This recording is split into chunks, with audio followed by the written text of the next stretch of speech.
ఆలు tomato curry రైస్లోకి చపాతీలోకి థిక్ గ్రేవీతో చాలా టేస్టీగా ఉంటుంది ఈ కర్రీ.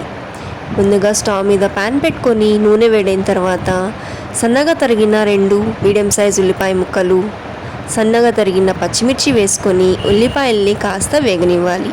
ఉల్లిపాయలు వేగిన తర్వాత 2 టేబుల్ స్పూన్ల అల్లం వెల్లుల్లి పేస్ట్ వేసుకొని పచ్చి వాసన పోయేంత వరకు వేయించుకోవాలి. ఇప్పుడు కట్ చేసుకున్న బంగాళదుంప ముక్కలు వేసి ఒకసారి కలుపుకున్నాక కొంచెం పసుపు, రుచికి సరిపడా ఉప్పు వేసి మరొకసారి కలిపి మూత పెట్టేసి మీడియం ఫ్లేమ్లో బంగాళదుంపలు 70% వరకు ఉడికించుకోవాలి. బంగాళదుంపలు ఇలా ఉడికిన తర్వాత టమాటో పేస్ట్ని వేసుకోవాలి. మీరు తీసుకున్న బంగాళదుంప క్వాంటిటీని బట్టి టమాటాల్ని తీసుకోండి. నేను ఇక్కడ 1/2 kg వరకు తీసుకున్నాను. ఇప్పుడు లో ఫ్లేమ్లో టమాటోలు పచ్చి వాసన పోయేంత వరకు కూరని ఉడకనివ్వాలి. కాస్త ఉడికిన తర్వాత తగినంత కారం, మసాలా పొడి. ఈ మసాలా పొడి వేస్తే రుచి చాలా బాగుంటుందండి.